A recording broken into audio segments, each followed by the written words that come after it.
السلام علیکم دوستو، اس چینل پر پیش کی جاتی ہیں جرم و سزا اور تفتیش کی ناقابل فراموش سچی کہانیاں۔ راوی ملک صفدر حیات، ریٹائرڈ ڈی ایس پی۔ ڈاکوؤں کے مسلح گروہ نے تھانے پر حملہ کر دیا۔ اتفاق سے اس رات میں تھانے میں موجود نہیں تھا۔ میں ایک ضروری کام کے سلسلے میں دوسرے شہر گیا ہوا تھا۔ اگلی صبح میں واپس آیا تو پتہ چلا پاسا پلٹ چکا ہے۔ ڈاکوؤں اور گروہی مجرموں کی ایک مخصوص نفسیات ہوتی ہیں۔ ان کا کوئی اہم آدمی اگر پولیس کے ہتھے چڑھ جائے تو وہ کوئی موقع نکال کر اسے چھڑانے کی کوشش ضرور کرتے ہیں۔ یہ اسی ذیل کی ایک مجرمانہ کارروائی تھی۔ پچھلے چند روز سے میں نے ایک ڈاکو کو حوالات میں بند کر رکھا تھا۔ تفتیش آخری مرحلے میں تھی اور ایک آدھ روز بعد میں اسے عدالت کے حوالے کرنے والا تھا کہ ناخوشگوار واقعہ پیش آ گیا۔ حملہ آور ڈاکو کو میری غیر موجودگی میں کامیابی حاصل ہو گئی۔ وہ اپنے سردار سلطان کو حوالات سے نکال لے جانے میں کامیاب رہے، البتہ ان کا ایک ساتھی پولیس کی مزاحمت کی نظر ہو گیا۔ گویا ایک عام ڈاکو کی جان کا نذرانہ پیش کر کے وہ اپنے سردار سلطان کو چھڑا لے گئے۔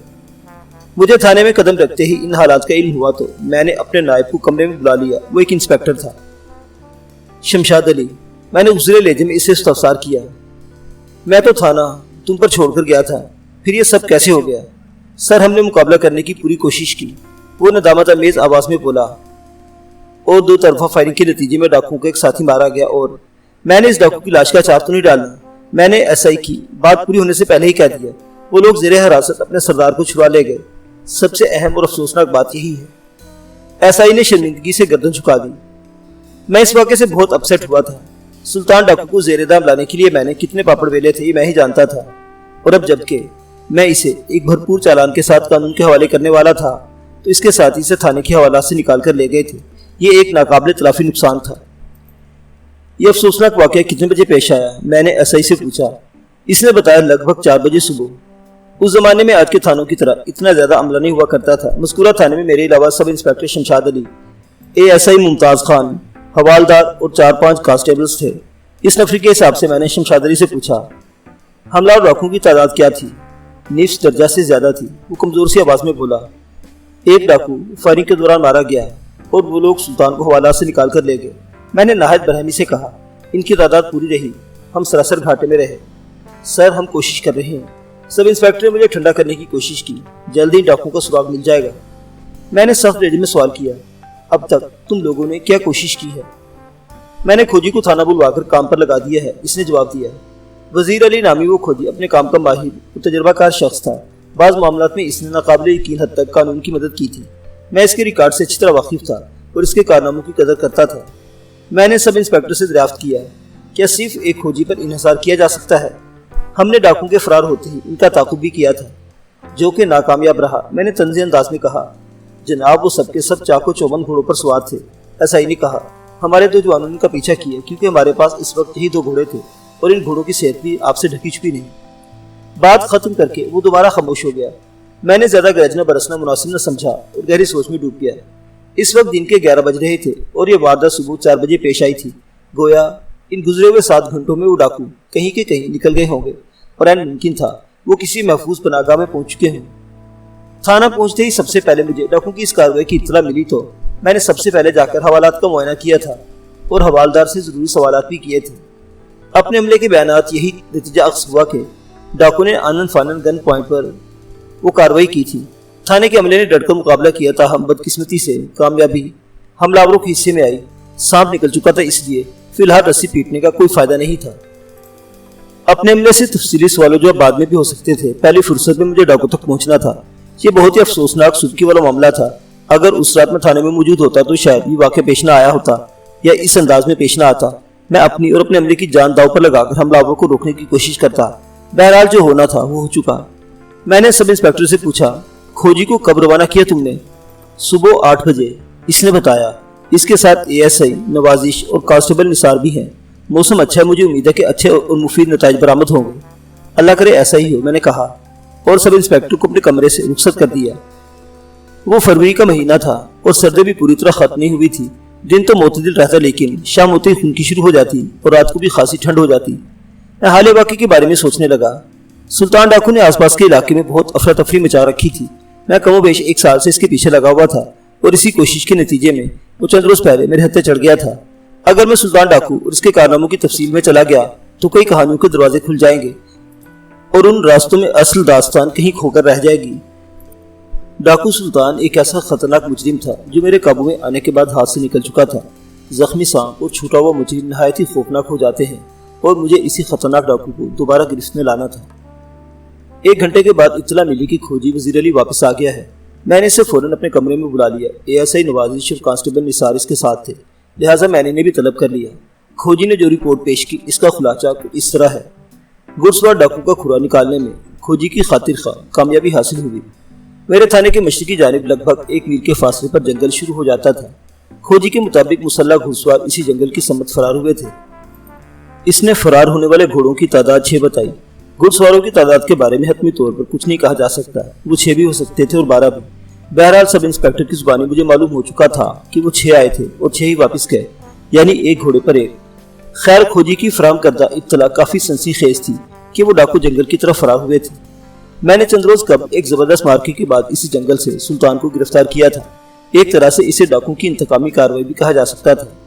کھوجی کے دوسرے انکشاف نے مجھے بری طرح چونکنے پر مجبور کر دیا۔ ملک صاحب، وہ گہری سنجیدگی سے بولا، ڈاکو کے فرار کا راستہ تو میں نے واضح کر دیا، لیکن آپ یہ سن کر حیران ہوں گے کہ وہ تھانے پر چڑھائی کرنے کہیں اور سے آئے تھے۔ کیا مطلب کہیں اور سے آئے تھے؟ میں کہا واقعی کافی حیران رہ گیا۔ اگر وہ جنگل میں گھسے ہیں تو آئے بھی ادھر سے ہوں گے، میں تو اگلے مرحلے پر اس جنگل میں انہیں تلاش کرنے والا ہوں ہماری مدد سے۔ وہ تعاون امیز انداز میں گردن ہلاتے ہوئے بولا، جناب میں آپ کی ہر قسم کی مدد کرنے کو تیار ہوں۔ ڈاکو کا کھرا جہاں تک لے جائے گا میں آپ کی رہنمائی کروں گا، لیکن میں پورے وثوق سے کہہ رہا ہوں کہ وہ لوگ مغربی سمت سے سفر کر کے اس تھانے پر پہنچے تھے۔ تھانے کی مغربی جانب بستی تھی جو 1 فرلانگ تک پھیلی ہوئی تھی۔ کھوجی کی بات نے مجھے الجھن میں ڈال دیا۔ بہرحال یہ ممکن دکھائی نہیں دے رہا تھا۔ میں نے وزیر اعظم سے استفسار کیا، کہیں ڈاکو کا کھرا اٹھانے میں تم سے کوئی غلطی تو نہیں ہو گئی؟ سوال ہی پیدا نہیں ہوتا جناب، وہ جوشیلے لہجے میں بولا۔ میں نے بڑی مشکل سے صورتحال میں کھرا نکالا ہے۔ وہ ڈاکو جو اپنے گھوڑوں کے سوموں پر کپڑا یا پلاسٹک باندھ کر سفر کرتے ہیں، میں نے ان کا بھی سراغ لگایا ہے۔ میں اس قسم کی غلطی نہیں کر سکتا۔ وہ ایک لمحے کو سانس لینے کی خاطر رکا، پھر بات جاری رکھتے ہوئے بولا، اس معاملے میں سب کچھ صاف صاف ہے۔ ڈاکو کے قدموں اور گھوڑوں کے سوموں کے نشان بستی سے لے کر تھانے تک اور تھانے سے جنگل تک بالکل واضح نظر آ رہے ہیں۔ میرا حساب کتاب غلط نہیں ہو سکتا۔ جن 2 پولیس اہلکاروں نے گھوڑوں پر ڈاکو کا تعاقب کیے، میں نے ان سے تفصیلی بات چیت کر چکا تھا۔ ان کا بھی یہی کہنا تھا کہ مسلح گھڑسوار ڈاکو جنگل کی طرف جانے والے راستے پر غائب ہو گئے تھے۔ ان کے درمیان اتنا فاصلہ پیدا ہو گیا کہ مزید تعاقب جاری نہ رکھ سکے اور مجبوراً انہیں واپس لوٹنا پڑا۔ اس مجبوری میں غیر اطمینان بخش صحت والے گھوڑوں کے ساتھ ساتھ گھڑسوار ڈاکو کی فائرنگ کا بھی بڑا ہاتھ تھا۔ پولیس کے جوانوں کے پاس روایتی اسلحہ تھا، جبکہ ڈاکو کے پاس اس زمانے کے لحاظ سے رائفلیں تھیں، پھر وہ تعداد میں غالب اکثریت میں تھے۔ اس نوعیت کی صورتحال میں اسلحے سے زیادہ حکمت عملی کام آتی ہے۔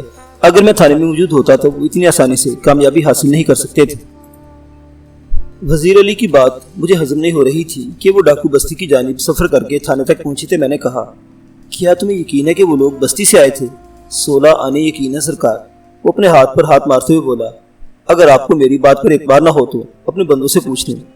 اس نے کانسٹیبل نثار اور ASI نوازش کی طرف اشارہ کیا، یہ دونوں میرے ساتھ تھے۔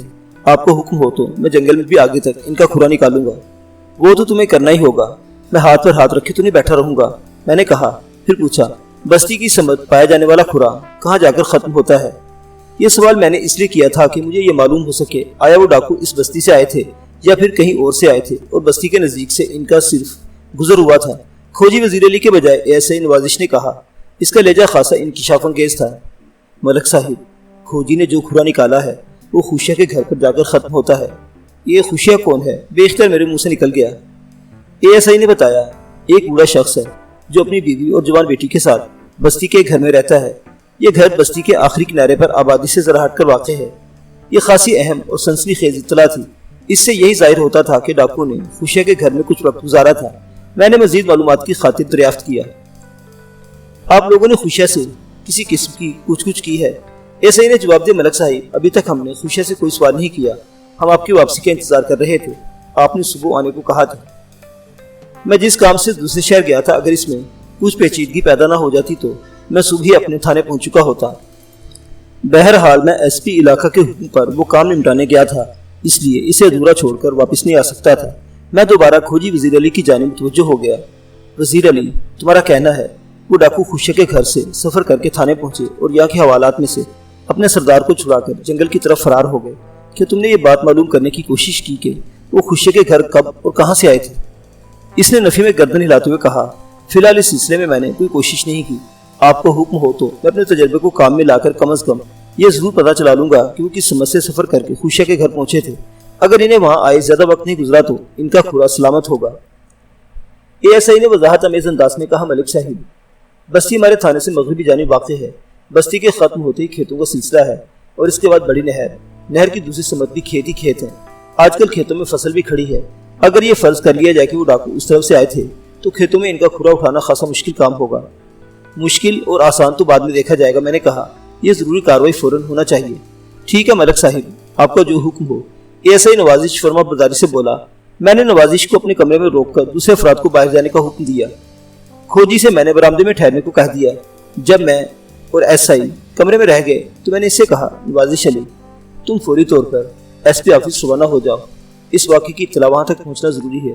میں تمہیں SP صاحب کے نام ایک رکا دیتا ہوں۔ اس بات میں سر ہلا کر رہ گیا۔ اس نے کسی قسم کا کوئی سوال کرنا ضروری نہیں سمجھا تھا۔ میں اگر چاہتا تو صورتحال کی وضاحت کے لیے خود بھی SP صاحب سے ملنے جا سکتا تھا، لیکن تھانے میں میری موجودگی اس قدر ضروری ہو گئی تھی کہ میں نے ASI کو وہاں بھیجنے کا فیصلہ کیا۔ رکے میں نے سلطان ڈاکو کے بارے میں تفصیلاً درج کر دیا۔ SP صاحب اس بات سے آگاہ تھے کہ وہ خطرناک ڈاکو عدالتی ریمانڈ پر میری تحویل میں تھا۔ میں نے SP سے یہ درخواست بھی کی کہ میرے تھانے کی مزید نفری مہیا کیا جائے تاکہ ڈاکو کی تلاش کے لیے چھاپہ مار ٹیمیں تشکیل دی جا سکیں۔ پہلے میں نے سلطان کو جنگل میں اس کے ایک خفیہ ٹھکانے سے گرفتار کیا تھا۔ اس مشن میں افرادی قوت سے زیادہ میری حکمت عملی کا دخل تھا، مگر اب ایک بات وثوق سے کہی جا سکتی تھی کہ اس مرتبہ سلطان اور اس کے ساتھی ڈاکو اس جنگل میں کہیں پناہ نہیں لیں گے، اور بالفرض اگر انہوں نے جنگل میں ہی کہیں کوشش اختیار کی تو ان کی وہ پناہ گاہ میرے لیے خاصی مشکل ثابت ہوگی۔ جنگل اچھا خاصا گھنا اور وسیع و عریض تھا۔ ڈاکو کی تلاش میں اس کے مختلف حصوں میں چھاپے مارنے کی ضرورت تھی اور نہایت ہی پلاننگ کے ساتھ۔ ویسے اس بات کے قوی امکانات تھے کہ وہ لوگ کسی اور طرف نکل گئے ہوں گے یا وقتی طور پر انہوں نے اس جنگل کو خیر بات کہہ دیا ہوگا تاکہ پولیس کی کارروائی سے محفوظ رہ سکے۔ ASI کے روانہ ہونے کے بعد میں نے ڈاکو کی لاش کو سرکاری اسپتال بھیجنے کا بندوبست کیا۔ لاش کا تفصیلی معائنہ پہلے ہی کر چکا تھا، اس پر زیادہ مغز ماری کی ضرورت نہیں تھی۔ لگ بھگ 12:30 بجے میں نے کھوجی کو اپنے ساتھ لیا اور خوشیہ کے گھر کی جانب چل پڑا۔ ایسا ہی شمشاد کا تھانے میں رہنا ضروری تھا، چنانچہ حوالدار فرزند علی اور ایک کانسٹیبل کو میں نے اپنے ساتھ رکھ لیا۔ رسول نگر نامی وہ بستی تھانے سے 1 فرلانگ کے فاصلے پر تھی اور خوشیہ کا گھر بستی کے آخری کنارے پر ذرا ہٹ کر واقع تھا۔ تھوڑی دیر بعد ہم اس کے داخلی دروازے پر کھڑے تھے اور میں حوالدار یونیفارم میں تھے، جبکہ کھوجی نے پاپلین کا کرتا اور تہبند زیب تن کر رکھا تھا۔ سر پر اس کی مخصوص پگڑی بھی نظر آ رہی تھی۔ وزیر علی کی عمر 60 سے متجاوز تھی۔ اس عمر بھی اینک کے بغیر تلاوت کلام پاک کر سکتا تھا اور دور تک دیکھنے کے لیے بھی اسے آنکھوں کو چندھا کرنے کی ضرورت پیش نہیں آئی تھی۔ دستک کے جواب میں ایک بوڑھی عورت نے دروازہ کھولنے سے پہلے سوال کیا، کون ہے؟ میں نے کہا، میں خوشی سے ملنے آیا ہوں، کیا وہ گھر پر ہے؟ اندر چند لمحے خاموشی رہی۔ کون ہے؟ پوچھنے والے کی آواز سے میں نے اندازہ لگایا کہ وہ کوئی بوڑھی عورت ہوگی، ورنہ ابھی تک کوئی میرے سامنے نہیں آیا تھا۔ مجھے یوں محسوس ہوا کہ وہ عورت کسی سے مشورہ کر رہی ہے۔ میری سماعت تک کچھ اس قسم کی آوازیں پہنچی جیسے دروازے کے پیچھے کسر کسر کی جا رہی ہے۔ میں سمجھ گیا دروازہ کھولنے میں پس و پیش سے کام لیا جا رہا تھا، جس کا ایک ہی مطلب تھا، کوئی گڑبڑ ہے۔ میں نے دوبارہ دستک دی اور بآواز بلند کہا، خوشیہ دروازہ کھولو، میں تم سے کچھ ضروری باتیں کرنا آیا ہوں۔ میرا نام ملک صفدر حیات ہے اور میں اس علاقے کے تھانے کا انچارج ہوں۔ اندر ایک دم سناٹا چھا گیا۔ چند لمحات بعد دروازے کی کنڈی گری اور نیمواں دروازے میں ایک مجرم عورت کی صورت نظر آئی۔ اس نے میری طرف دیکھتے ہوئے پوچھا، تھانے دار صاحب، آپ کو خوشیہ سے کیا کام ہے؟ اس عورت کی صورت اور آواز سے بڑھاپا جھلکتا تھا۔ بہرحال میں نے اس تضاد کو فی الحال نظر انداز کرتے ہوئے اس سے کہا، خوشیہ سے مجھے جو کام ہے وہ میں تمہیں نہیں بتا سکتا، تم اسے باہر بھیجو۔ ایک لمحے کو توقف سے میں نے اضافہ کیا، تم غالباً خوشیہ کی بیوی ہو؟ میرا اندازہ درست ثابت ہو۔ اس نے بتایا، جی میں خوشیہ کی بیوی بخت بھری ہوں۔ خوشیہ کو رات سے بخار ہے، وہ اندر سویا پڑا ہے۔ مجھے اس کے بیان پر یقین نہ آیا۔ اس کا لہجہ چغلی کھا رہا تھا۔ تھوڑی دیر پہلے میں نے بند دروازے کے پیچھے کسر پسر کی جو آوازیں سنی تھی وہ کوئی اور ہی کہانی سنا رہی تھی۔ میں نے کہا، ابھی تھوڑی دیر پہلے دروازہ کھولنے سے قبل تم کسی سے صلاح مشورہ کیا تھا، وہ کون تھا؟ کیا وہ تمہاری بیٹی ہے؟ تم تینوں کے سوا اس گھر میں اور تو کوئی نہیں رہتا؟ وہ میرے ان سوالے جملوں پر گھبرا گئی۔ گڑبڑاتے ہوئے لہجے میں بولی، نہیں جی، میں نے کسی سے صلاح مشورہ نہیں کیا۔ میں سمجھ گیا وہ واضح طور پر جھوٹ بول رہی تھی، آنکھیں اس کی زبان کا ساتھ نہیں دے رہی تھی۔ میں نے گھور کر اس کے چہرے کا جائزہ لیا اور قدرے سخت لہجے میں کہا، اگر خوشیہ کو بخار ہے، وہ باہر نہیں آ سکتا تو کیا ہوا؟ تم دروازہ کھولو، میں اندر جا کر اس سے مل لیتا ہوں، یہ ملاقات بہت ضروری ہے۔ وہ میرے تیور بھانپ گئی کہ میں کسی بھی صورت ٹلنے والا نہیں ہوں۔ کھوجی وزیر علی نے بڑے وثوق سے مجھے بتایا تھا کہ ڈاکو کا کھرا اسی گھر سے تھانے تک پہنچا ہے اور پھر تھانے سے وہ جنگل کی طرف گئے ہیں۔ میں خوشیہ اور خوشیہ کے گھر کو کسی صورت نظر انداز نہیں کر سکتا تھا۔